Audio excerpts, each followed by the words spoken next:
Putain, oui. Oh, ça arrive encore. Pouf, pouf. La Russie a probablement lancé cette nuit la frappe de missiles la plus puissante et la plus combinée contre Kiev et d'autres villes d'Ukraine.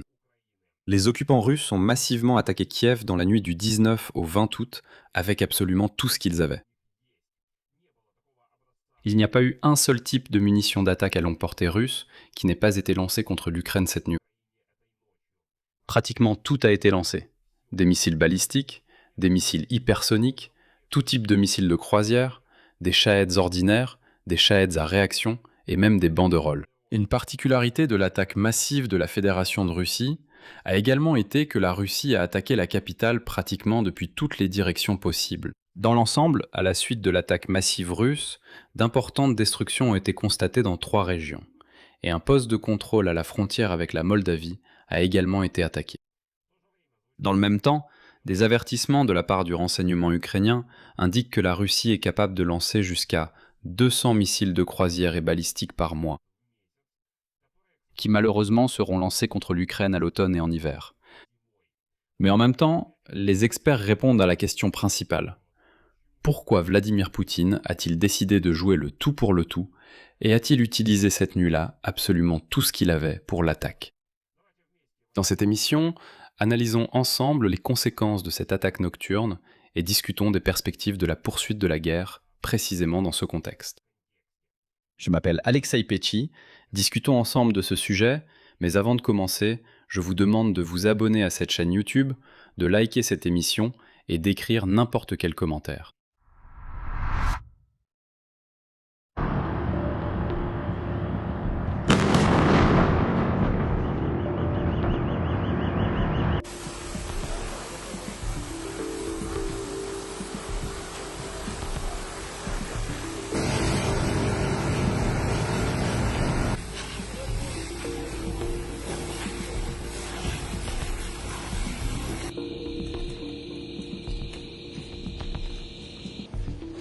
La voile à Soldenoge, où se déroule le défilé dans la ville pour enfants de Valden.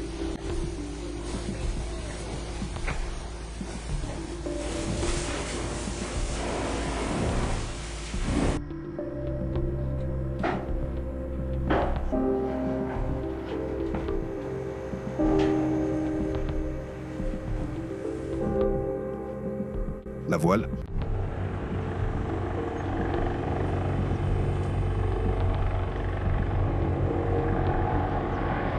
La voile. La voile. Merci. Petite, l'épicentre s'est éloigné de manière productive.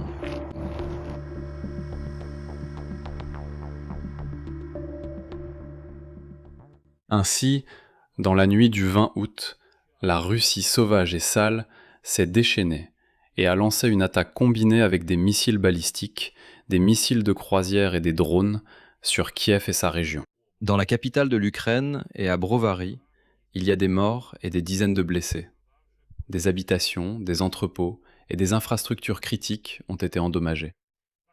Ils ont également frappé Odessa, il y a eu des impacts à Kharkiv aussi, mais parlons de tout dans l'ordre. L'alerte aérienne à Kiev a retenti vers minuit, et immédiatement, des explosions ont été entendues dans la ville. L'ennemi a lancé des salves balistiques sur la capitale ukrainienne et la région de Kiev. Par la suite, des missiles calibres ont été lancés vers Kiev depuis le sud, puis après 3 heures du matin, plusieurs groupes de missiles de croisière. Selon les chaînes de surveillance, les missiles manœuvraient, survolant les régions de Soumy, Kharkiv, Poltava, Tcherkassy et Tchernihiv, en direction de la capitale. En plus des missiles, des drones ont également été détectés dans l'espace aérien de l'Ukraine. En particulier, ce matin à Kiev, la défense aérienne a de nouveau été activée contre les drones. Au total, l'alerte aérienne a duré près de 9 heures dans la capitale.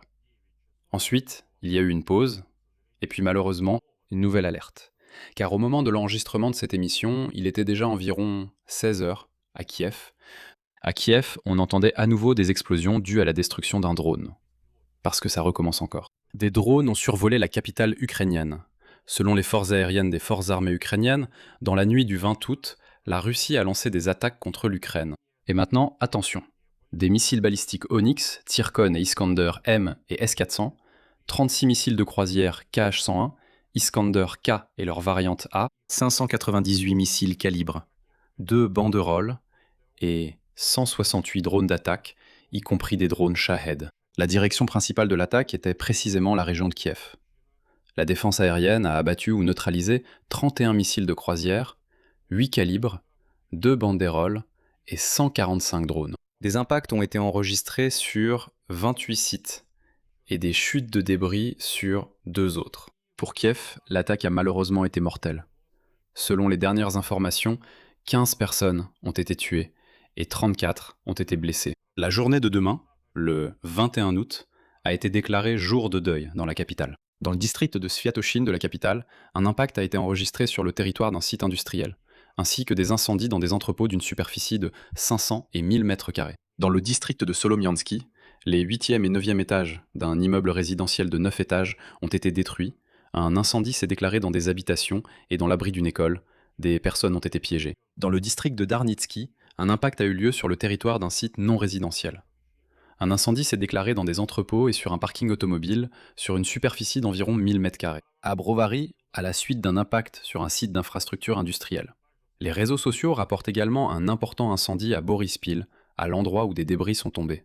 Selon les autorités locales, à la suite de l'attaque dans le district de Borispil, 14 maisons privées ont été endommagées, 4 entrepôts, une station-service, un immeuble résidentiel et 8 voitures. Il est également intéressant de noter que le ministère russe de la Défense a d'abord déclaré qu'ils avaient effectivement frappé l'infrastructure énergétique, qui serait prétendument liée aux forces armées ukrainiennes, mais un peu plus tard, ils ont déjà publié une liste affirmant qu'ils auraient frappé l'usine Firepoint, qui produit des drones FP et des missiles Flamingo, ainsi que l'entreprise Antonov, où sont fabriqués des drones Liuti. En gros, ils ont justifié cette attaque contre Kiev en disant qu'ils auraient soi-disant détruit la production justement de ces drones et missiles qui volent actuellement vers la Russie. En outre, Kharkiv a également été attaqué. Là-bas, un drone de type Molniya a frappé une station-service dans la région de Tchernihiv, dans la ville de Prilouki. Il y a eu l'arrivée de 2 colis piégés, c'était bruyant. Dans la région de Tcherkassy, des cibles ont été abattues. Le sud de la région d'Odessa a subi une attaque massive. L'infrastructure civile a été la cible de l'ennemi. Et voilà que le président de l'Ukraine, Volodymyr Zelensky, a souligné que les Russes s'étaient manifestement préparés longtemps à une frappe massive. L'ennemi a combiné différents types de missiles balistiques, des missiles de croisière et des drones, afin d'endommager le plus possible l'infrastructure civile. Selon Zelensky, dans la région d'Odessa, la Russie a attaqué avec des drones un poste frontière à la frontière avec la Moldavie. Et dans la région de Tchernihiv, l'infrastructure gazière a été attaquée. De son côté, le ministère russe de la Défense ne cache même pas avoir attaqué précisément l'infrastructure civile. Ils ont qualifié cela d'argument pour les Ukrainiens. Ils ne brûlent pas, nous envoyons ainsi des arguments. Mais des arguments de quoi? Que les Russes sont des bêtes, ça, nous savions déjà. Pourquoi essayez-vous de prouver que vous êtes des sauvages? Dans le contexte de cette attaque, Zelensky s'est également adressé aux partenaires qui, malheureusement, ne se dépêchent pas de faire pression sur Vladimir Poutine, ni d'aider davantage l'Ukraine. Voici la citation de Zelensky. Malheureusement, alors que Moscou investit dans les missiles balistiques et l'escalade, la réaction nécessaire du monde à de telles frappes n'est pas toujours au rendez-vous. Et tant que l'Ukraine ne disposera pas de moyens suffisants pour la défense antimissile, la Russie ne pensera pas sérieusement à la paix. Nous faisons tout pour assurer la défense, et le travail sur le programme Freya se poursuit chaque jour. Mais les intercepteurs ne peuvent pas encore être remplacés par des systèmes patriotes, et ils sont nécessaires chaque jour. Chaque missile patriote supplémentaire sauve des vies de nos concitoyens. Je remercie tous ceux qui le comprennent, cherchent et trouvent des moyens d'aider. Au même moment, la direction principale du renseignement du ministère de la Défense de l'Ukraine avertit que la Russie possède dans ses entrepôts des stocks de centaines de missiles balistiques et de croisières de différents types. Selon les renseignements ukrainiens, la Russie dispose de 600 missiles Onyx, 450 missiles calibre, 400 missiles RM-48U pour les systèmes S-400, environ 130 missiles pour Iskander M, 120 missiles Tsirkon, 100 missiles KH-101 et 50 missiles Kinzhal, ainsi que 50 missiles nord-coréens KN-23 et 50 KN-24. Dans l'ensemble, selon les données du GUR, la Russie est capable de produire plus de 200 missiles de croisière et balistiques chaque mois. C'est pourquoi l'Ukraine a un besoin critique de missiles de défense aérienne. La particularité de l'attaque massive de la Fédération de Russie dans la nuit du 20 août réside dans le fait que la Russie a attaqué la capitale ukrainienne pratiquement depuis toutes les directions possibles. Il n'y avait pas un seul type de munition d'attaque à longue portée russe qui n'ait pas été lancé contre l'Ukraine cette nuit-là. Pratiquement tout a été utilisé.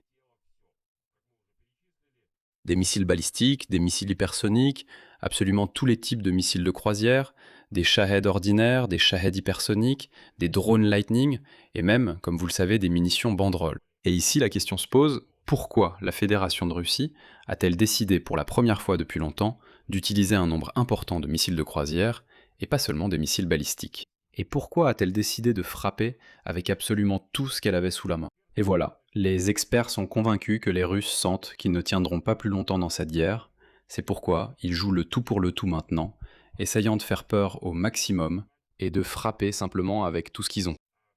Et tout ce qu'ils ont, en effet, est lancé contre l'Ukraine, et il y a déjà des prévisions selon lesquelles l'économie russe ne supportera pas la poursuite de la guerre, même s'il ne faut pas non plus se faire d'illusions à ce sujet. Parce que, selon les données de Bloomberg, une étude publiée hier indique qu'au rythme actuel de la chute de l'économie russe, les Russes peuvent encore faire la guerre pendant 1 an. Mais ensuite, selon les prévisions, la situation deviendra vraiment critique pour le Kremlin. Néanmoins, c'est précisément cette année qu'ils essaieront d'infliger un maximum de dégâts à l'Ukraine. Je vais m'arrêter ici, donnez votre avis et vos conclusions dans les commentaires sous cette vidéo, abonnez-vous à la chaîne, activez la cloche et n'oubliez pas de mettre un like. C'est tout pour aujourd'hui, prenez soin de vous, à bientôt à tous.